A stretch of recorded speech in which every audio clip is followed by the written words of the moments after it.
रात एक चोर एक घर में घुसा, दरवाजा खोला तो एक बूढ़ी औरत सो रही थी। खटपट की आवाज से उसकी आंखें खुल गईं। चोर घबरा गया, लेकिन बुढ़िया बोली, डरो मत बेटा, लगता है किसी मजबूरी के कारण तुम ऐसा काम कर रहे हो। कोई बात नहीं, अलमारी में एक तिजोरी है, उसमें का सारा पैसा और गहना तुम चुपचाप ले जाना, लेकिन पहले मेरे पास आकर बैठो। मैंने अभी अभी एक सपना देखा है, वह सुनकर जरा मुझे उसका मतलब तो बता दो। चोर बुढ़िया की बातों में आ गया और चुपचाप जाकर उसके पास बैठ गया। बुढ़िया ने कहा, बेटा मैंने देखा कि मैं एक जंगल में खो गई हूँ। तभी एक कौवा मेरे पास आया और उसने 3 बार जोर जोर से बोला, पिंटू पिंटू पिंटू। बस फिर सपना खत्म हो गया और मेरी आंखें खुल गईं। जरा बताओ इसका क्या मतलब हुआ। चोर सोचने लगा। इतने में बुढ़िया का बेटा पिंटू अपना नाम जोर जोर से सुनकर उठ गया और अंदर आकर चोर को जमकर पीटा। बुढ़िया बोली, बस करो, अब मत मारो। चोर बोला, नहीं नहीं, मुझे और मारो, ताकि मुझे आगे से याद रहे कि मैं एक चोर हूँ, सपनों का मतलब बताने वाला नहीं। एक तरफ पूरा प्ले बॉय समाज डरा हुआ है तो दूसरी तरफ धोखा खाया पूरा एक समाज खुशी मना रहा है। तो एक कहानी है मुजफ्फरनगर की, जब एक लड़का और एक लड़की रिलेशनशिप में आते हैं। जिंदगी में खुशी के पल पिरोकर एक दूसरे के दिन हसीन बनाते हैं। भरोसा एक ऐसी चीज है जिसका कोई सर्टिफिकेट नहीं होता, इसलिए विश्वास करके एक दूसरे को गले लगाते हैं। पर एक दिन खिड़की से एक परिंदा एक आगाज लेकर आता है, जिसे पढ़कर उस लड़की का दिल एकदम टूट जाता है। खुदगर्जी की चिट्ठी पढ़ती है जिसमें लिखा होता है कि मेरे घर वालों ने मेरी शादी कहीं और तय कर दी। पर वो कहती है कि सुनो, हम मना लेंगे, तुम्हारे घर वाले ही तो है, समझा देंगे। पर लड़का कुछ बहाने बनाने के बाद साफ मना कर देता है। तो लड़की सवाल करती है, ये बात तुम्हें तब याद नहीं आई जब तुम मेरा जिस्म नोच रहे थे। तो लड़का गुस्सा होकर कह देता है कि देखो, इसमें दोनों की मंजूरी थी। पर लड़की कहती है कि मंजूरी इसलिए थी क्योंकि तुम मुझसे शादी करने वाले थे। लाखों बार ना सुनने के बाद लड़की एक प्लान बनाती है और उसे मिलने बुलाती है और दोनों मिलकर ये डिसाइड करते हैं कि एक आखिरी बार हम बिस्तर होंगे। और रूम में पहुंचने के बाद जब उनके बीच ये सब शुरू होता है तो लड़की नीचे जाकर उसका काट देती है। उसने सही किया या गलत, ये कमेंट्स में जरूर बताना। बाकी तो अपने सभी प्ले बॉय दोस्तों को भी। एक बच्चे का जन्म होने वाला था। जन्म से कुछ समय पहले बच्चा भगवान से बोला, हे प्रभु, मैं इतना छोटा हूँ, खुद से कुछ कर भी नहीं पाता, भला मैं पृथ्वी पर कैसे रहूंगा, मुझे कहीं नहीं जाना, मुझे अपने पास ही रहने दीजिए। भगवान बोले, हे बालक, मैंने तुम्हारे लिए एक फरिश्ता चुना है, वो तुम्हारे लिए मुस्कुराएगा भी और तुम्हारा ख्याल भी रखेगा। बच्चा बोला, जब लोग मुझसे बात करेंगे तो मैं समझूंगा कैसे, मुझे तो उनकी भाषा भी नहीं आती। भगवान बोले, तुम्हारा फरिश्ता तुमसे मधुर शब्दों में तुमसे बात करेगा, वो तुम्हें चलना बोलना और प्रार्थना करना भी सिखाएगा और वो तुम्हें सभी बुरे लोगों से बचाएगा, भले ही उसकी जान ही क्यों न चली जाए। इस बीच पृथ्वी से किसी के कराहने की आवाज सुनाई दी। बच्चा समझ गया कि अब उसे जाना होगा। बच्चा बोला, हे ईश्वर, मेरे जाने का समय हो गया है, कृपया करके मुझे उस फरिश्ते का नाम बता दीजिए। भगवान बोले, तुम नाम जानकर क्या करोगे, बस इतना जान लो, तुम पृथ्वी पर उसे माँ कहकर बुलाओगे तो बस अपनी प्यारी माँ के लिए एक लाइक करके सब्सक्राइब कर दो। दोस्तों, एक बार एक राजा के राज्य में महामारी फैल गई, चारों ओर लोग मरने लगे। एक रात राजा को एक सपना आया कि हे राजा, तुम्हारी राजधानी के बीचों बीच जो पुराना सूखा कुआं है, अगर अमावस्या की रात को राज्य के हर घर से एक एक बाल्टी दूध उस कुएं में डाल दिया जाए तो अगली ही सुबह ये महामारी समाप्त हो जाएगी। राजा ने अगले दिन पूरे राज्य में यह घोषणा करवा दी कि महामारी से बचने के लिए अमावस्या की रात को हर घर से कुएं में एक एक बाल्टी दूध डालना जरूरी है। अमावस्या की रात जब लोगों को कुएं में दूध डालना था, उसी रात राज्य में रहने वाली एक कंजूस बूढ़ी औरत ने सोचा कि सारे लोग तो कुएं में दूध डालेंगे, अगर मैं एक बाल्टी पानी डाल दूं तो किसी को क्या पता चलेगा। उस कंजूस औरत ने रात में चुपचाप एक बाल्टी पानी कुएं में डाल दिया। अगले दिन जब सुबह हुई तो महामारी समाप्त नहीं हुई। राजा ने जब कुएं के पास जाकर इसका कारण जानना चाहा तो उसने देखा कि सारा कुआं पानी से भरा हुआ है। दरअसल दोस्तों, ऐसा इसलिए हुआ क्योंकि जो विचार उस बूढ़ी औरत के मन में आया था, वही विचार सभी लोगों के मन में आ गया और सबने कुएं में दूध की जगह पानी डाला। दोस्तों, बात सिर्फ इतनी सी है कि जब भी कोई ऐसा काम आता है जिसे बहुत सारे लोगों को मिलकर करना होता है, तो अक्सर हम अपनी जिम्मेदारियों से यह सोचकर पीछे हट जाते हैं कि कोई न कोई तो कर ही देगा। एक लड़का एग्जाम हॉल में बैठा था। पेपर बहुत टफ था, वह चीटिंग करना चाहता था, लेकिन एग्जामिनर बहुत स्ट्रिक्ट था। थोड़ी देर बाद लड़के ने एग्जामिनर को अपने पास बुलाया और उसके कान में कुछ फुसफुसाया। एग्जामिनर चुपचाप जाकर चेयर पर बैठ गया और वहीं बैठा रहा। सभी छात्रों ने खूब चीटिंग की। एग्जाम खत्म हुआ तो सभी ने बाहर आकर उस लड़के से पूछा, भाई तूने एग्जामिनर को ऐसा क्या बोला कि वो चेयर से उठे ही नहीं। वह लड़का शर्माते हुए कहा, मैंने बोला था सर, पीछे से आपकी पैंट फटी है।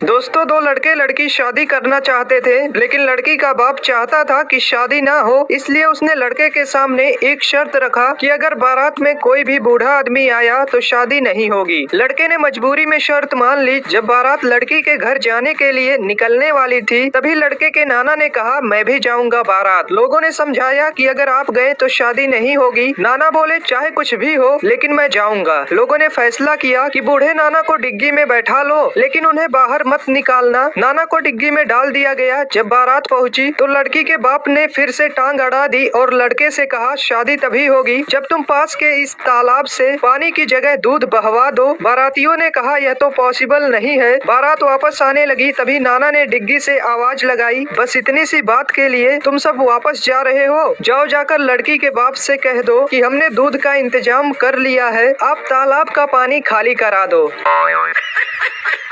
दोस्तों CBSE, UPSC, दिन में सोडा रात को लस्सी, ICSE, NTSE गोल करेंगे रोनाल्डो मेसी। बोर्ड एग्जाम में होने वाली है सारे बच्चों की ऐसी की तैसी। चिंता ता चिता चिता चिंता ता ता। दोस्तों 3 लड़के थे, तीनों ने मिलकर एक बॉल खरीदी जिसकी कीमत 30 रुपए थी। तीनों ने 10-10 रुपए मिलाकर 30 रुपए दुकानदार को दिए और वो दुकान से जाने ही वाले थे तभी दुकानदार को याद आया कि बॉल तो सिर्फ 25 रुपए की है। दुकानदार ईमानदार था, उसने तुरंत अपने नौकर से 5 रुपए लौटाने को कहा। जब नौकर ने 5 रुपए वापस किए तो तीनों लड़कों ने खुश होकर 2 रुपए टिप उस नौकर को दिए और 1-1 रुपए आपस में बांट लिए। कुछ देर बाद एक लड़का कहने लगा कि हमने तो 9-9 रुपए खर्च किए हैं, इसलिए बॉल की कीमत हुई 27 रुपए और फिर 2 रुपए नौकर को टिप दिए, मतलब हुए 29 रुपए। लेकिन हमने तो टोटल 30 रुपए दिए थे, आखिर 1 रुपया कहाँ गया? दोस्तों अगर आप समझ गए हैं कि 1 रुपया कहाँ गया तो जरूर बताइए और अगर इसका सही जवाब जानना चाहते हैं तो कमेंट बॉक्स में पिन है।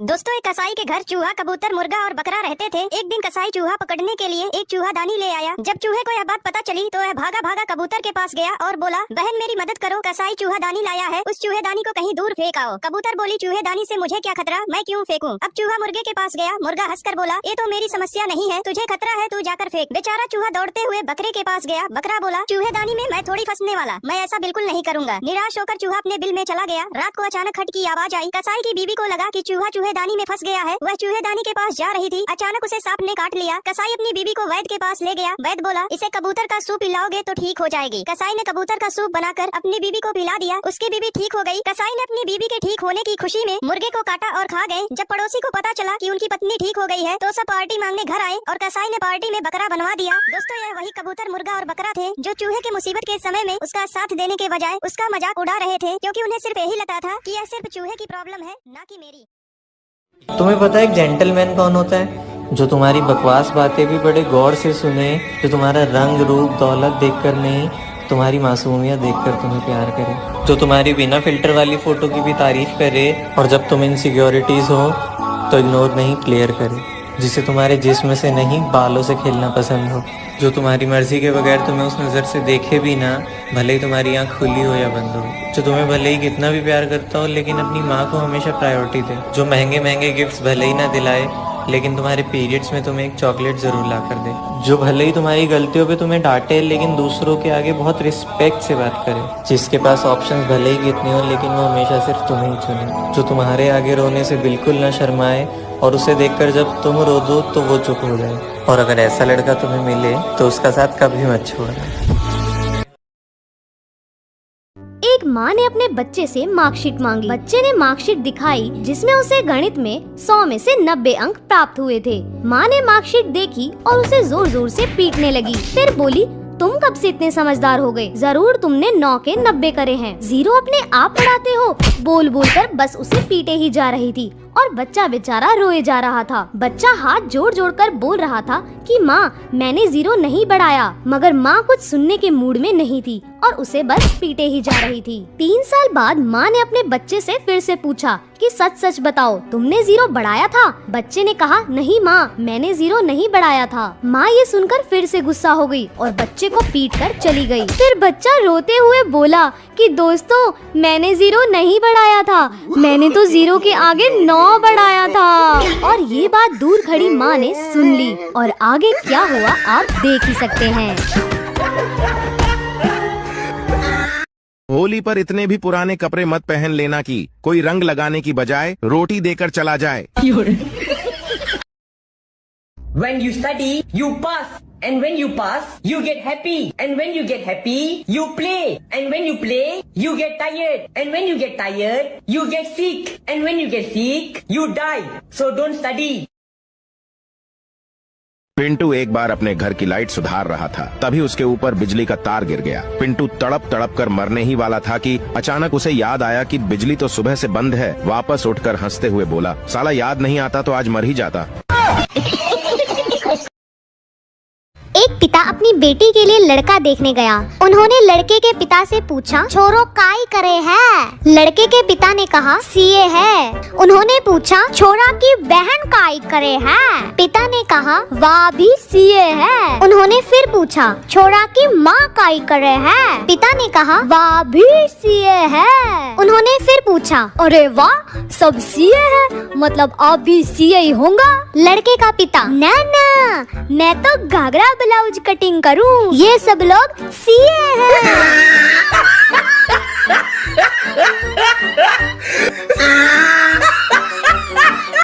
अमेरिका में जब कोई बच्चा बाइक से गिरने के बाद घर पहुंचता है तो उसकी माँ सबसे पहले उसे बिठाती है, देन डॉक्टर को कॉल करती है।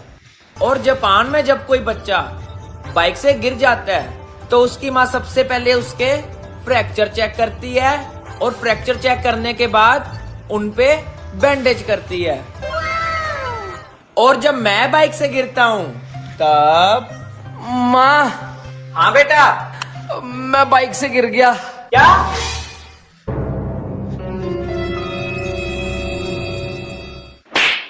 और तेज चला बाइक।